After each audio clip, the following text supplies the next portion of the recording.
Now, this is a story of a man, a dairy farmer, who came back from the dead. Doctors were all set to turn off his life support, but his family refused to give up. They demanded the hospital try high doses of vitamin C. Well, as Melanie Reid will show you, it turned into a fight. The specialists didn't believe such a treatment would work, but, well, suffice to say, the farmer is no longer on death's door, and his family claim he's living proof.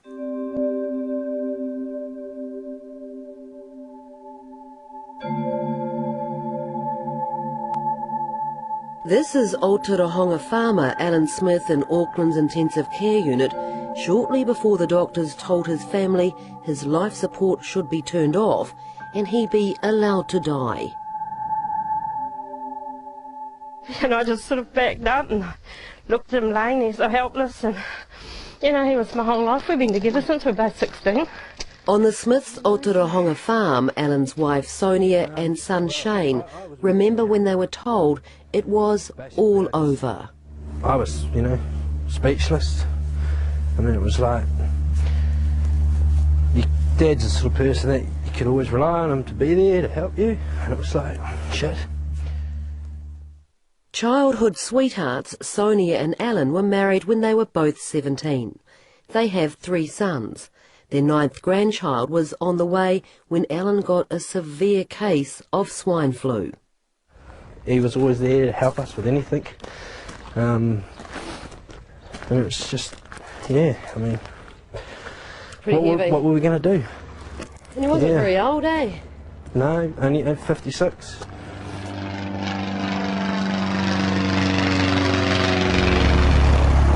But on the other side of the house, over the back paddock, having been taken on an aerial check out of the farm, the bloke they're calling the Miracle Man. Looking anything but dead. Alan! Hello. You're not doing too bad for a guy that was meant to be 6 foot under. Well, apparently I was supposed to be turned off about over a year ago now it was. Yes. We're going to turn the machine off that was keeping you alive? So we're going to turn the machine off. And Alan Smith's survival has been described as one of the most remarkable and controversial turnarounds in New Zealand medical history. Feel lucky to be alive? I am very lucky. They tell me I'm not a 1 in a million, I'm 1 in a billion to live.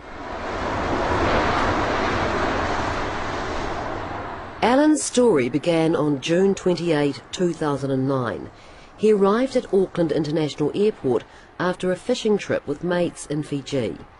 He caught a connecting flight to Tauranga where his launch is moored and was joined by his wife Sonia. I woke up in the night and he was really hot, so I gave him some Panadol and that cooled him off, but cooled him off a bit much because later on he was so... I woke up again and he was just like, he was laying there just stone cold and just laying there still as, and I thought, oh God, the first thing came to my mind was, God, he's dead. In Tauranga Hospital, Alan was swabbed for swine flu. After 2 days, his deterioration was so dramatic, the 3 sons and 8 grandchildren arrived, warned this could be a final goodbye. Just seeing him just in an induced coma and everything like that just was horrible. I mean, yet that was the beginning. A specialist crew flew in from Auckland with a portable ECMO machine, a complex life support system which takes over the function of the lungs. All the grandkids had surrounded their papa before he was airlifted north. And they were still alive. My papa, they said. Oh, then what happened? They stood waving at him. They lined the corridor. Oh, when he was taken out? When he was taken out in the stretcher, yeah. Then I waved goodbye to the helicopter. Yeah. In the hospital? Yeah, from the hospital as they took him away. And you must have been thinking, the chances aren't good. Yeah, well, yeah, it was then I was starting to think, well, you know, where are we going to go with this? As Alan lay in a coma in Auckland Hospital, heavily medicated, ECMO and other machines keeping him alive, Sonia began a detailed diary. Saturday, 4th of July. Told this morning that it's 100% swine flu with no other bacteria. He is worst case in New Zealand and Aussie to be put on an ECMO machine. X-ray chest, whole lungs clouded out. These are those clouded out X-rays. Alan developed what's known as whiteout pneumonia. This is when the lungs can't be seen by X-ray, so full of infected fluids they are unable to take in any air whatsoever. For weeks on end, Alan's condition changed little, hovering close to death. When it got to 3 weeks, it was really getting scary then. Just as the family thought things couldn't get any worse, Alan was diagnosed with hairy cell leukemia. Auckland Hospital notes to the family say, "The type of leukemia Mr. Smith has is potentially treatable if that's all he had. However, with his lung failure, Mr. Smith cannot survive."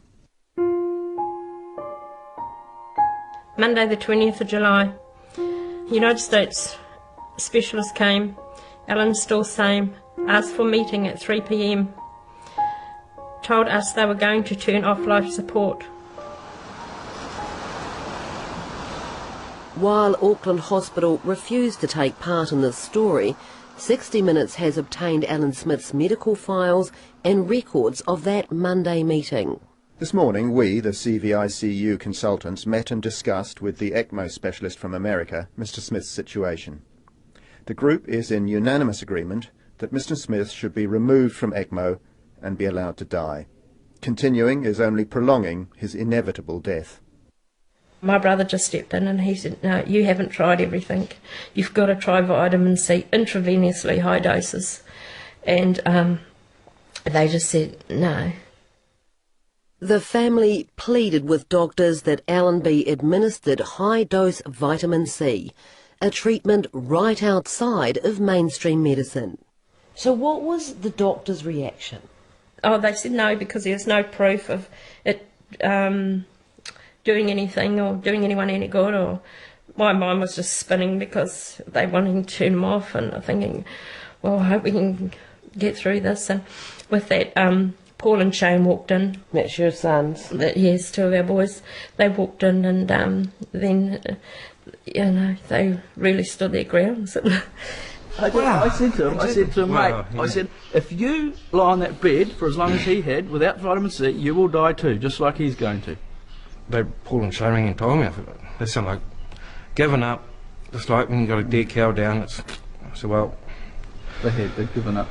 I said to them, just force this vitamin C in them, so what actually happens. And it'd be fair to say the Smith boys, Paul, Josh and Shane, weren't backwards in coming forward. I says, what have you got to lose, mate? You give me one good reason what you guys have got to lose by trying it. I says, because it's not fair that we, all of us, should go on living our lives with the thought in the back of our minds, if only we'd pushed and tried harder, would it have saved them? They were all about to find out if they'd pushed hard enough. The next day, Tuesday, Auckland Hospital arranged another family meeting. All of intensive care unit medical staff have met again. We are all in agreement that vitamin C will be of no benefit. We all agree Mr. Smith will not survive. However, one member feels slightly uneasy that we should wait a little longer before taking Mr. Smith off ECMO. It's therefore reasonable to wait until Friday. If Mr. Smith has shown no improvement by then, he will be taken off ECMO. In the meantime, given the family's strong beliefs about vitamin C, we are willing to give this over the next 2 days. So, Tuesday night, he got his first dose of 25 grams through the IV. And Wednesday morning he got another 25 grams.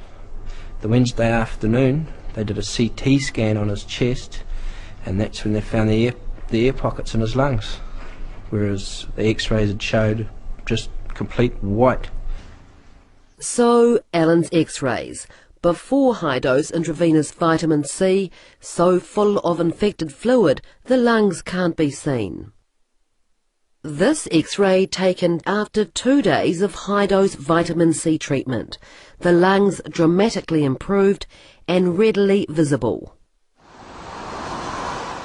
By D-Day, the Friday when Alan Smith was destined to die, when the ECMO life support was to be withdrawn, turned out to be the day Alan Smith was destined to, well, maybe, survive.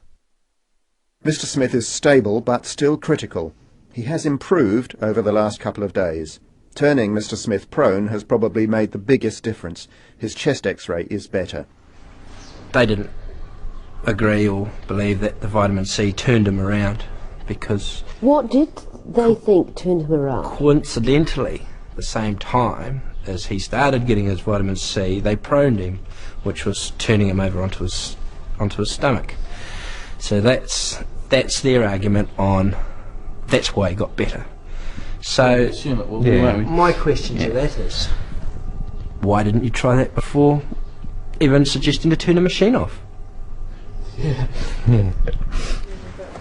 So less than a week after the high-dose vitamin C was started, Alan had improved to the point that he could be taken off ECMO life support.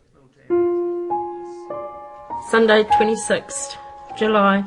Got taken off ECMO this morning today, hooray.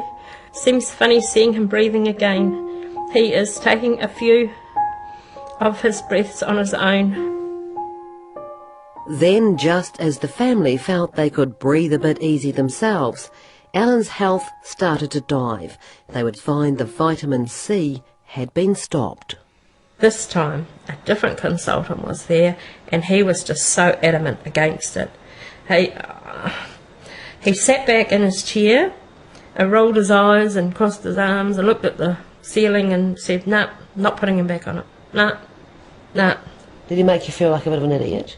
He did, and it's the first time everyone had hit someone.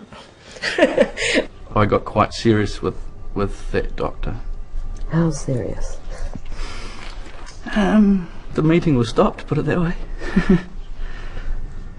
3 days later, the vitamin C was restarted, but only very low doses of 1 gram twice a day. So we got them all in one mob, not two mobs? Now, while these King Country brothers certainly don't claim to be medical experts, they say the mucking about with the vitamin C was reflected by the changes in their father's health, and they say you'd have to be a bit thick not to see what was going on. So he was on 100 grams per day, improving rapidly, very rapidly. And then he went downhill rapidly when they stopped it, cold turkey. When he got put back on vitamin C after that heated meeting, it was at a very low dose. And once again he started recovering, but it was a slow recovery. They expected to have him transferred to Waikato in less than a week. It took a lot longer. By early August, still critical and still in an induced coma, but by now breathing on a ventilator, Alan was airlifted closer to home, to intensive care at Waikato Hospital, who, like Auckland Hospital, wouldn't be interviewed. It was here the Smith family found they had another scrap on their hands. A doctor comes on and stops it. And Stops the vitamin C? stops the vitamin C. And says what? And I said, you know, why? And he said, well, this stuff has come down with him and we don't know what it is. So here we go again, another fight. This time they brought in the heavyweights. Wellington public law specialist May Chen warned Waikato Hospital. The decision to discontinue the high-dose intravenous vitamin C treatment without consulting with Alan's family is in breach of Right 7 of the Health and Disability Commissioner's Code of... There was even a threat, wasn't there, that you would go to the High Court? Yes, we would. But this is someone's life we're dealing with, not just anything, you know. Once he's dead, you can't get him back. And we weren't going to let that happen. So they agreed to give him a couple of grams of vitamin C a day. Yeah. And you wanted him to be on like 50 grams a day. That's right. Yeah. So they kind of said, yes, we'll do it, but didn't really do it anyway. No, that's right. slowly recovered, and it wasn't until we got some oral lipospheric vitamin C into him, and that's when he once again recovered really fast. After a total of 9 weeks in a coma, Alan eventually was woken, which is when Sonia began administering vitamin C to Alan herself, using a special high-dose oral form known as lipospheric. The next step was meant to be months of rehabilitation. I was taking 6 grams of that a day, of the lipospheric, and of course when I had to go to rehab again to learn to walk, I was told I'd be there for 3 months. Well, in 3 months I did not like the sound of that, but I walked out of that hospital in 1 day under 14 days, and even the doctors were absolutely disbelieved that I could come right so quick. Alan was back on the farm recuperating when his neighbour John came down the road calling out to him. Says to me, "Hey, Smitty, you owe me $15. I said, "What do I owe you $15 for, John?" He said, "I went and got me suit dry cleaned for your funeral, and you bugger, you've come back." Get him behind. Alan Smith's comeback is being talked about around the world, described as little short of miraculous. Alan himself says he's living proof the establishment should be taking high-dose vitamin C seriously, and sooner rather than later. And just a short flight away, his launch in Tauranga. You know, Alan, that there will be many health professionals who say that it is not scientifically possible that your recovery is because of having high doses of intravenous vitamin C. Well, they can say what they like, really, because basically I am alive. I was supposed to be dead. They wanted to turn me off, and here I am, I'm alive. Well done. Yeah.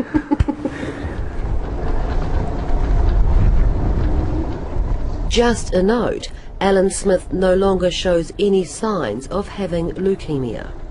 I've beaten the system, as to speak, and you know, if my family had let them turn me off, I would be dead.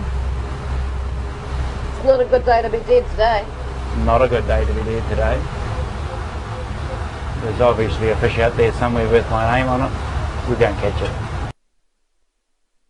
Dairy farmer Alan Smith, written off as dead by his doctors. His family insisted on intravenous vitamin C, and Alan survived. Well, after that story last month, there was a clamour throughout the country. Families of swine flu victims demanded the same treatment. As Melanie Reid reports, they want to know, why can't we try it? I'm not saying go out there and grab the vitamin C and everything's going to be okay, because we don't know that. I don't know that. We never got the chance. While 57-year-old Bob Goodwin was on life support battling swine flu, his son James was battling the hospital, trying to get intravenous vitamin C administered to his dad. I still believe that my father didn't die.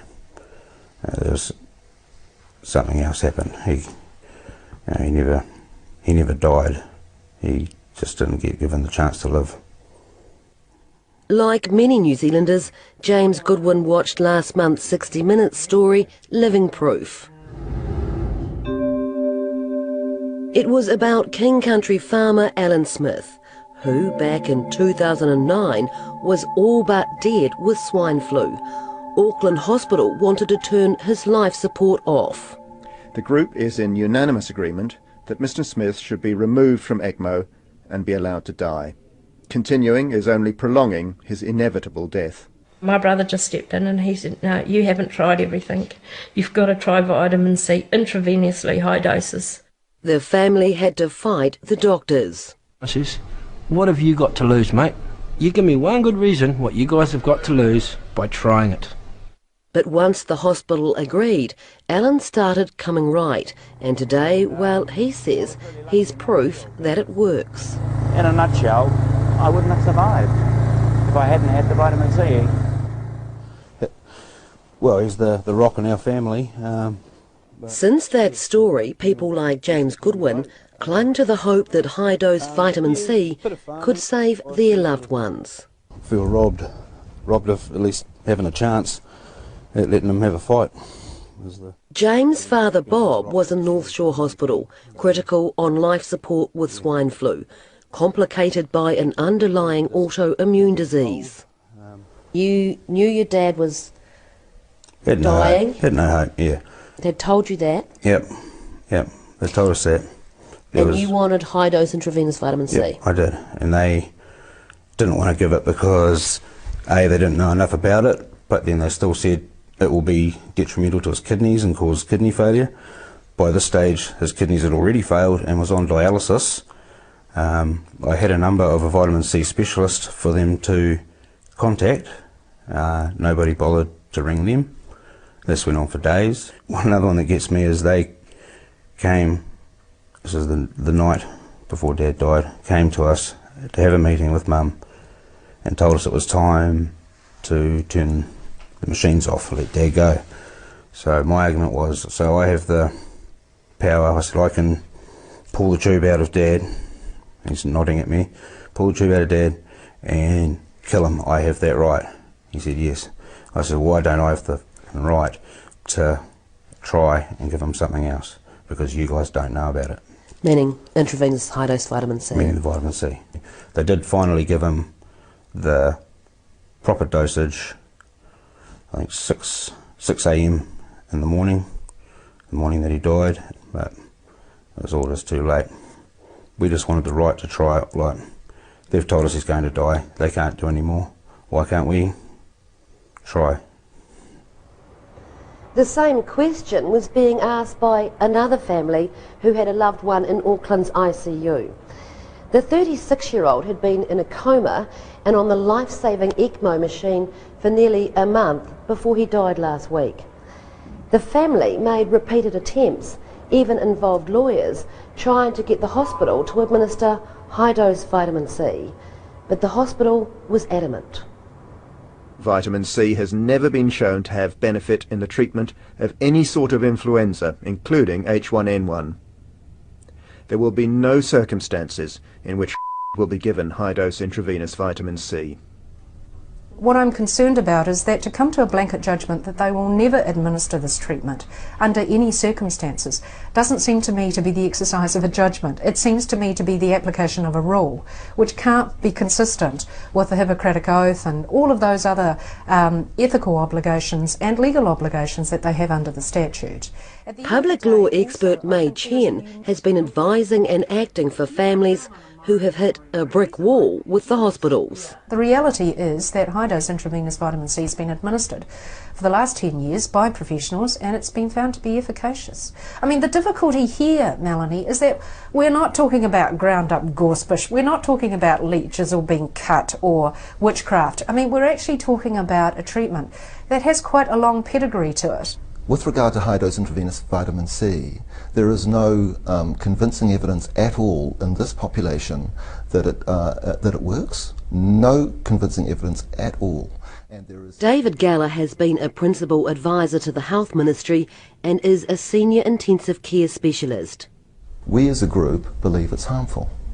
In this setting of critical illness, the potential for harm outweighs any putative benefits. So when families say repeatedly, why could we not just have tried? Yeah. He was going to die. Yeah. What is your answer to that? I wouldn't be comfortable giving it to them because I think that would be a deceitful act.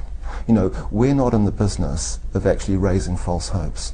You know, we're in the business of being real and being honest. The patients who've had vitamin C intravenously in New Zealand will be laughing at those doctors and laughing at the medical profession and be absolutely disgusted with the health system, as I am here in Australia. In Melbourne, Professor Ian Brighthope specialises in nutritional and environmental medicine. He's used intravenous vitamin C for 30 years in private hospitals and clinics. People don't die of swine flu, they die of a chronic vitamin C deficiency. It is absolute neglect to not allow or prohibit the use of intravenous vitamin C for somebody with an acute viral illness like the swine flu in the early stages. I am absolutely horrified that it's continuing in hospitals. With regard to the position being put forward by the vitamin C lobby, we use a term called author bias. You know, they are not coming at it with equipoise. Are you? Yeah, absolutely. If there was a treatment, that if vitamin C truly did fix these people who are so desperately ill, why wouldn't we give it? Our lives are dedicated to improving people's lives, improving their outcomes. You know, I mean, it's just madness to think that we wouldn't. How many intravenous vitamin C infusions have you done? I've not given any. So how do you know it doesn't work? From a critical appraisal of the literature. It doesn't work because they haven't tried it. It doesn't work because they've been told it doesn't work. And this is a major myth in the medical profession that needs to be debunked once and for all. People are dying because of the attitude of the medical profession. What we do know is there is an ongoing tension between mainstream and complementary medical doctors. But more and more people with serious or terminal illnesses are exercising their choice, many turning towards complementary or alternative treatments. In New Zealand and here in Australia, there are a number of clinics which provide high-dose intravenous vitamin C treatment, but you'll find they don't advertise, choosing instead to keep a very low profile, and there's a reason for that. The fear is basically based on the history of the fact that people have been investigated by the health authorities when in fact they've become vocal in this area. Professor Avni Sali is the director of a Melbourne clinic that, amongst other things, researches and administers vitamin C. So if you put your head up above the parapet, so to speak, you were at risk?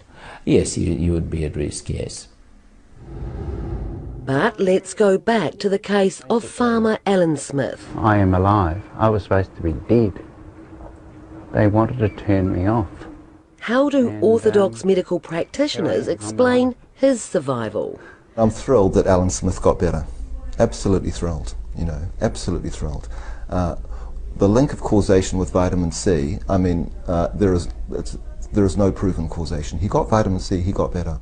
He was also on a range of extraordinary treatments, extracorporeal membrane oxygenation, very careful lung ventilation, 24/7 nursing care. I think nobody disputes that he got incredible treatment at this hospital. The question is, all the clinicians in this hospital advised that his machine should be turned off. He then got high-dose intravenous vitamin C, and he improved. There are other things that were going on with that man that could equally explain that course of events, the improvement and the deterioration. Is that not all a bit convenient? Well, that's life, Melanie. I mean, you can look at it through a very narrow prism and just say, oh, it was vitamin C. But actually, it's too complicated to say that. I don't think anyone's saying it was just vitamin C. No. It certainly looks like the vitamin C is the thing that at the very end of the line was the difference between him living and dying. You can look right across the board at a range of complex interventions that happen to patients all across the country, and can you go back and say this one thing that a bus drove past at that particular time and they got better? Was it the bus? I don't think we're talking about that. We're talking about, as I say again, one of the most researched therapeutic substances in the world. Well, is it? I don't think it is. I absolutely dispute that. When I started... But the professors in Australia that we've spoken to say that orthodox medical clinicians, they need to read more. Well, I think we all need to read more, Melanie, no question about that. And I'm going to say it again, I don't think for a millisecond that we've got a monopoly on the truth here, but we have a framework to assess things, and it's critically important that we actually apply that framework, and it's not hit and hope. All the while, though, across the Tasman, another swine flu vitamin C case was unfolding. 20-year-old Laura Clark was in a coma, on ECMO, life support, and in critical care. Yeah, the prognosis was pretty reasonably grim. Because Matthew Clark is Laura's older brother. What were your family told at that point? We're told that Laura is she's very sick, and it's basically it wasn't looking too good. From Australia, Laura's family saw our 60 Minutes story and set about tracking down Alan Smith in New Zealand. Alan! Hello. I'm a pilot myself and got the reg off his plane, then looked up on the New Zealand aircraft registry, found basically his address was like a partial stalking. And then Matthew contacted Alan Smith, which eventually led him to vitamin C specialist Ian Brighthope. Matthew asked me if I thought vitamin C would help with Laura, and I said I believed it would, from my own experience of the use of vitamin C in serious and critical cases, and also from the history of the successful case that you had in Auckland in New Zealand. Alan Smith's case? Yes. Here in Sydney, in a desperate attempt to save Laura, St Vincent's Hospital agreed to the family's wishes to administer high-dose intravenous vitamin C. Progressively, her lungs did seem to clear, and then basically she was starting to lungs started functioning in the way that they should do so. As in the Alan Smith case, Laura's lungs recovered to the point that she was taken off the life-supporting ECMO machine. We basically thought that was the jackpot. We were really excited because of the news. There was sort of just, but we're also trying to be careful that it wasn't just a coincidence, but it did sort of seem that the vitamin C was working. Laura's treatment was being determined by the hospital in consultation with the family. Despite Ian Brighthope warning against it, the hospital took Laura off the vitamin C. There was a few complications, and and part of the agreement in the beginning was that if Laura had been any harm, then we were to basically cease the treatment, being unconventional, and Unfortunately, Laura passed away last Saturday. While it is yet to be fully determined, it appears complications led to a severe infection. It's been a really hard sort of last four weeks ever since she's been admitted into the hospital. We feel that we have exhausted all avenues. There is little question Laura's treatment and her death will add to the already controversial vitamin C debate. If the vitamin C lobby feels so strongly that it's the miracle cure that they say it is, let's test it. Okay? Who usually funds trials? Pharmaceutical companies. So is a pharmaceutical company going to fund a trial for vitamin C? Well, why don't the vitamin C lobby fund it? All these people in hospital need to do is a good study on influenza using 60 grams per day or more for the sick patients to see how quickly people get better. Do something positive instead of being so negative all of the time and repeating this blarney about lack of science. Have a look in the literature. It's full of good science to support the stuff.